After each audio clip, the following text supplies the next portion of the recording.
Si yo practico las mismas horas, si yo trabajo las mismas horas, si yo pago lo mismo, ¿por qué a mí no y a él sí? Hola, ¿qué tal mis amigos de Sal? Sean bienvenidos a un nuevo video. En el día de hoy retomaremos el tema la envidia y contamos con la presencia de un invitado muy especial que nos ayudará a profundizar más sobre este tema. Así que te invito a que te quedes hasta el final de este video. Pon tu mirada en Dios, sino en la bendición del otro, y no compares más su carro nuevo con tu potro. Y nos encontramos con Carlos Pava García, licenciado en Biología y Química y predicador de la palabra en Igleco Príncipe de Paz. Bienvenido, hermano Carlos, gracias por aceptar nuestra invitación. Gracias, Mari, gracias a este equipo Sal por hacerme esta maravillosa invitación. Bueno, hermano, adelante. Bueno, compartiremos las 5 C de la envidia. Este es un tema maravilloso, importante, porque realmente necesitamos aclarar nuestros sentimientos y pensamientos. Y a veces por no saberlo hacer, caemos en la práctica de la envidia, tan destructiva como la ira o el furor, o peor que ella incluso. Bueno, la primera C que deseo compartir con ustedes es el concepto de la envidia. Cuando la Biblia habla de la envidia, habla de celos, de deseos malsanos, cuando queremos lo que otro tiene. Por otra parte, también podríamos decir que es el sentimiento de disgusto cuando vemos o oímos la prosperidad de otros. El apóstol Pablo decía que la envidia era una obra de la carne. Y es que todos, sin excepción, somos potencialmente envidiosos porque todos tenemos esa naturaleza pecaminosa, esa naturaleza que nos hace que inclinemos hacia el mal. Y la envidia es uno de esos frutos, de esas obras que nacen de esa naturaleza. Pero, ¿qué es lo que causa la envidia? Algunos se estarán preguntando, ¿qué es lo que causa? ¿De dónde se origina la envidia? Bueno, la envidia básicamente se origina de compararse con otros. Siempre que uno se compara con un compañero de trabajo, con un compañero de estudio, con otra persona de la familia, y entonces empieza a pensar, ¿por qué aquella persona sí tiene y yo no tengo? ¿Por qué esa persona sí llegó y yo no llegué? ¿Por qué si a él lo subieron y a mí no me ascendieron? Entonces, esa comparación desequilibra nuestros sentimientos y hace que esa obra salga y brota y nazca en nuestras vidas. Ahora bien, una carta que hay que colocar sobre la mesa. Jesús, cuando le hablaba a los que le rodeaban, dijo que los malos pensamientos, los hurtos, las fornicaciones, los adulterios y la envidia, entre otras cosas, salen de nuestro corazón. Es decir, que no busquemos culpables afuera. La envidia realmente tiene que ver con algo que nace dentro de nosotros, por causa de nosotros. Obviamente tiene que ver porque vemos cosas, pero realmente sale desde aquí adentro, cada uno de nosotros.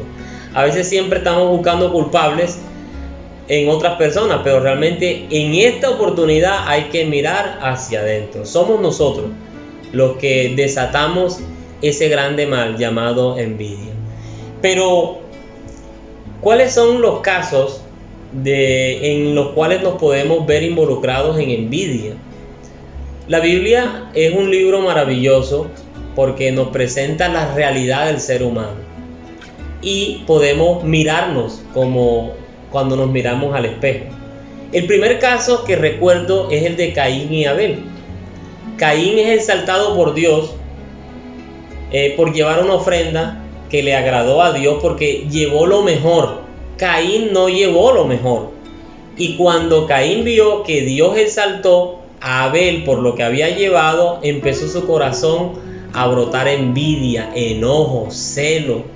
Cuando nosotros vemos que Dios exalta a otra persona, que le dan la oportunidad a otra persona en el trabajo, en la iglesia, en el equipo de fútbol, y a nosotros no nos las dan, es entonces cuando precisamente nosotros nos enfurecemos. y empezamos a decir, si yo practico las mismas horas, si yo trabajo las mismas horas, si yo pago lo mismo, ¿por qué a mí no y a él sí? Y cuando se da eso, entonces caemos en lo mismo que cayó Caín, y es que nos enojamos con grande ira que puede llevarnos a consecuencias lamentables. Pero otro caso también vemos en Génesis, y es que cuando Isaac prosperó, los filisteos quisieron sacarlo de esos contornos por la envidia.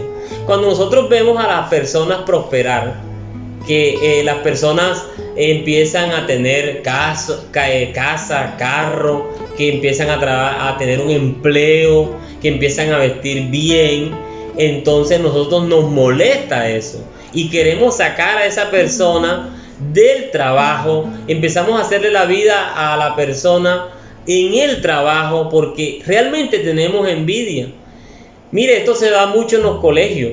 En los colegios siempre cuando otros sacan mejores notas, es allí cuando entonces empiezan los que no tienen buenas notas a hacerle la vida imposible a ese muchacho. Y lo excluyen, pero es producto de la envidia.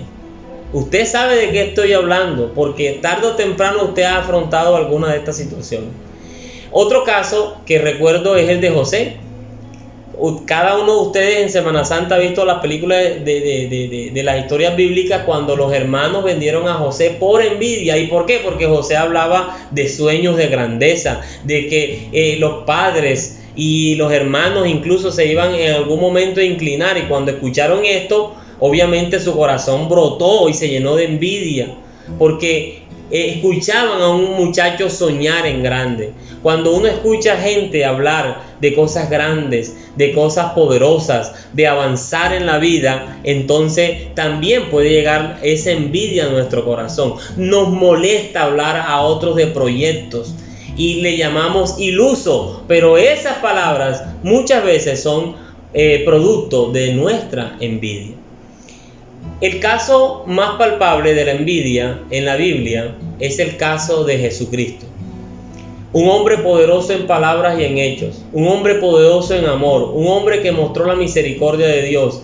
¿Sabe quién no pudo resistir eso? Los religiosos de la época. Cuando vieron que las personas querían seguir a Jesús, querían escuchar a Jesús, les gustaba cómo Jesús les hablaba, entonces empezaron a hacerle la vida imposible a Jesús hasta llevarlo a la cruz. Producto de la envidia. La envidia mató a Dios. Y la envidia sigue matando. Por eso es que nos molesta que escuchen a otros, que vean los programas de otros, y como no ven los nuestros, entonces caemos en esa terrible maldad de la envidia. Hoy quiero decirle que no solamente hay casos, también hay consecuencias. La envidia, según Proverbios 14, dice que carcome los huesos. Y es que realmente nos fastidia ver a otros progresar, a otros salir adelante, a otros avanzar, a otros nos fastidia y nos molesta que salten a otros. Pero cuando eso está pasando, lo que nuestro corazón se está llenando es de amargura, de resentimiento, de celo. Realmente la envidia no es buena, porque la envidia termina no solamente haciendo estragos dentro de nosotros, sino que llega un momento en que avanza a decisiones y acciones contra otras personas. Lo que le pasó a Abel, lo que le pasó a José, lo que le pasó a Cristo, fue producto de la envidia y sigue pasando actualmente. A las personas las llevan a un nivel de desesperación, de lo que se conoce como bullying o acoso, por causa de la envidia, que la persona hasta toma malas decisiones. La persona le toca salir de un trabajo, salir de una escuela, salir incluso de un seno familiar. Qué terrible es la envidia. Y lleva hasta decisiones de destruir la vida de una persona físicamente. Realmente es terrible la envidia.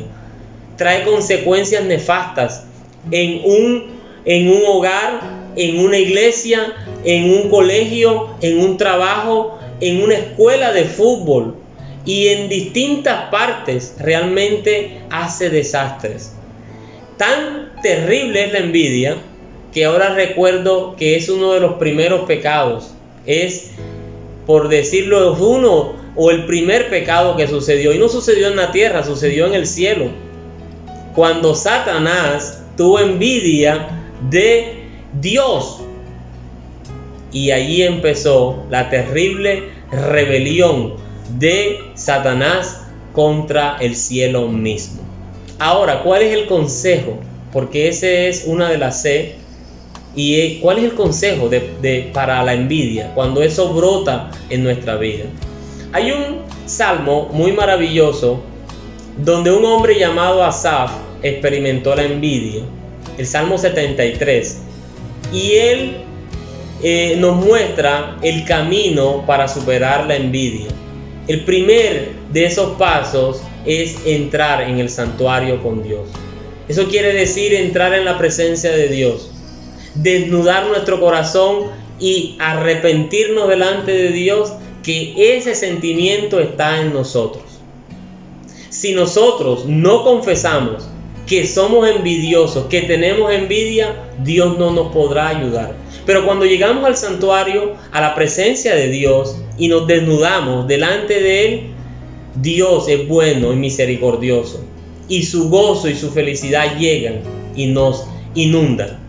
El segundo paso para superar la envidia realmente tiene que ver con reconocer, como Asaf reconoció, que aquí en la tierra no tenía nada más importante que Dios. Porque es que cuando nuestra vida está enfocada en lo terrenal, siempre nos estaremos comparando con otros. Pero realmente cuando entendemos que el todo de nosotros tiene que ver con lo eterno y no con lo pasajero, dejaremos de compararnos. Porque todo lo que vemos es vano, pero Dios permanece para siempre. Lo tercero es que Asaf confió en Dios. Él dijo: mi carne y mi corazón estarán siempre a tu lado. Quiero decirles que confiar en Dios es el tercer paso para superar la envidia. Porque a pesar de todo lo que nos pasa en la vida, nosotros no tenemos que compararnos ni cuestionar a Dios. ¿Por qué estamos viviendo algo? Solamente confiar de que Dios nos sacará de ese momento difícil. Y el cuarto paso que Asaf tuvo es realmente acercarse a Dios. Siempre que nos alejamos de Dios, la carne, la naturaleza pecaminosa, esa obra brotará fácil en nuestra vida. Pero si nos acercamos a Dios, Dios con su poder reprimirá la envidia, y no solamente la envidia, otros grandes males que surgen desde nuestro corazón. El Espíritu Santo tiene el poder para ayudarnos, escúcheme bien, a subyugar no solo la envidia, sino todas las cosas que quieren destruir nuestras vidas, nuestra alma y nuestra sociedad. Gracias por escucharnos. Dios les bendiga.